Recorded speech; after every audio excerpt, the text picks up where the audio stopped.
Kompas Bisnis kembali bersama Anda, tentunya bersama saya Asri Gunawan. Saudara, habis UKT, terbitlah Tapera. Ada apa dengan Indonesia? Yang pasti bertambah sudah beban karyawan swasta dan freelancer di masa depan, terutama kelas menengah bawah.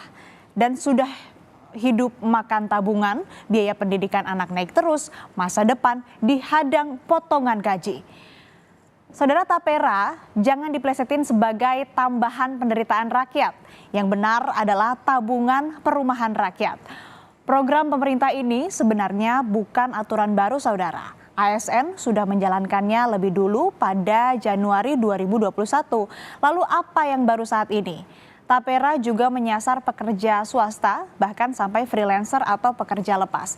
Kita runutkan dulu, saudara.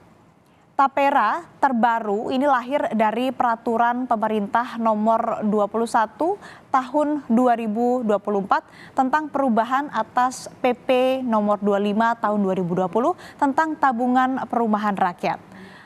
Potongannya ini lebih banyak ditanggung oleh karyawan.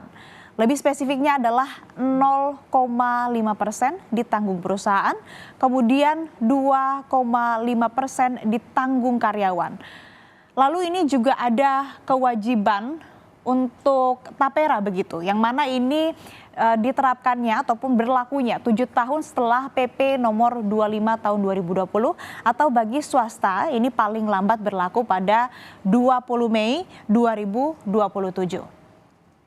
Lalu mekanismenya bagaimana? Kalau kita mengacu pada yang sudah berjalan, tabungan ini dikelola oleh BP Tapera. Fungsinya, saudara, penyaluran pembiayaan perumahan yang berbasis simpanan dengan berlandaskan gotong royong.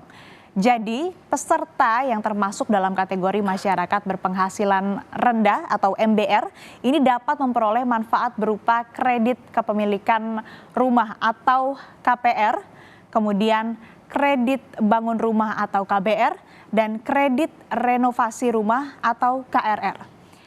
Tenor yang dijanjikan pun cukup panjang, yaitu hingga 30 tahun dan suku bunga tetap di bawah suku bunga pasar.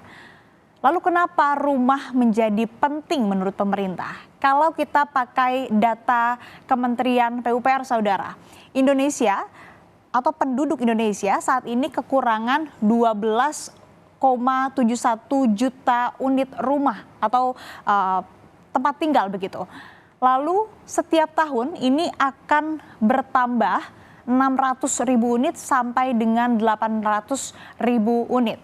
Karena harga rumah yang makin tak terjangkau, Tapera ini masuk mirip-mirip dengan BPJS Kesehatan, yang mana ini miripnya adalah sifat gotong royongnya. Dan saudara, Presiden Joko Widodo sudah siap jika Tapera yang memotong gaji ini akan menimbulkan pro dan kontra. Menurut Jokowi, hal ini biasa tetapi akan meredam jika masyarakat sudah menerima manfaatnya. Sekarang mau dialokasikan juga untuk tabungan perumahan rakyat, Pak. Itu kira-kira di 2027 sendiri, itu kira-kira 3% setiap dari gaji, tidak hanya di ASN juga tapi swasta juga. Ya, semuanya dihitung lah. Biasa dalam kebijakan yang baru itu pasti masyarakat juga ikut berhitung, mampu atau nggak mampu, berat atau nggak berat. Seperti dulu waktu BPJS di luar yang BPI yang gratis 96 juta kan juga rame, tapi setelah berjalan kan saya kira merasakan manfaatnya bahwa rumah sakit tidak dipungut biaya, hal seperti itu yang akan dirasakan setelah berjalan. Kalau belum biasanya pro dan kontra. Pak Presiden. Nah, tapi masalahnya, saudara, Tapera memotong gaji pekerja cukup besar. Banyak pertanyaan yang muncul. Ini gaji dipotong lagi, yang paling banyak kena adalah kelas menengah.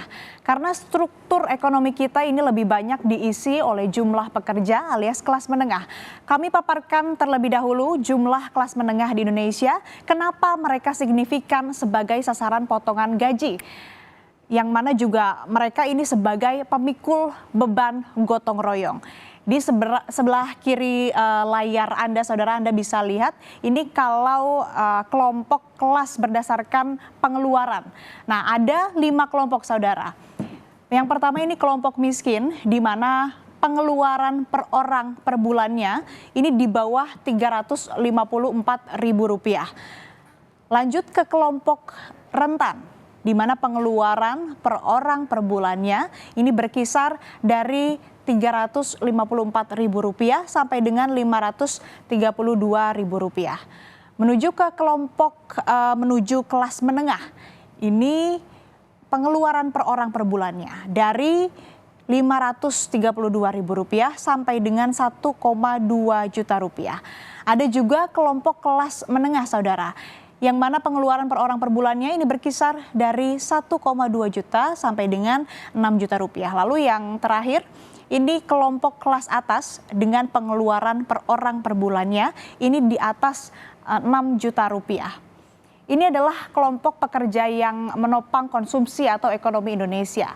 Jadi kalau kita lihat juga dari komposisi, saudara, bahwa kelompok kelas menengah bawah ini mendominasi bahkan nyaris 70%. Jadi kalau Anda belanja bulanannya mencapai 530.000 atau 532 ribuan, Anda ini sudah bisa disebut hampir jadi kelas menengah. Kita ke data selanjutnya, saudara. Masalah lainnya tentang kelas menengah yang menjadi sasaran potong gaji tapera adalah gaji ngepas, masalah tak terbatas. Kalau Anda ingat, survei konsumen Bank Indonesia di Oktober 2023, rasio tabungan terhadap pendapatan masyarakat ini turun ke level paling rendah dalam 2 tahun. Masyarakat hidup dengan makan tabungan. Berapa sisa gaji bulanan masyarakat kita? Kalau kita pakai data Susenas dan Bank Dunia, sisa gaji bulanan kelas atas ini ada di 1,5 juta atau tepatnya di Rp1.589.000. Kemudian untuk kelas menengah, sisa gaji per bulan mereka ini sekitar Rp435.000. Lalu untuk calon menengah, sisa gaji per bulan mereka di Rp79.000. Tetapi yang harus juga diwaspadai bersama adalah gaji anak muda pada masa Indonesia Emas 2045 ini bakal minus Rp800.000 per bulannya. Kita belanja masalah kelas menengah sehari-hari yang Kompas TV pun berperan untuk mengawalnya. Masalah yang nggak putus-putus, bahkan ada musimnya adalah pertama, bahan pokok naik, kemudian cicilan rumah. Belum lagi kalau udah kena pukul bunga floating rate, pening 7 keliling. Dan yang paling heboh baru-baru ini adalah, saudara, terkait dengan biaya sekolah yang naik. Dan kemarin juga sempat kita bahas terkait dengan UKT yang rencananya akan naik. Begitu. Jadi tentang tapera ini banyak sekali pertanyaan yang muncul. Bagaimana pengelolaannya? Bijakkah gaji karyawan dipotong lagi? Lalu kalau sudah punya rumah, apakah harus dipotong juga karena gotong royong harus dipaksa? Semoga pemerintah makin gamblang.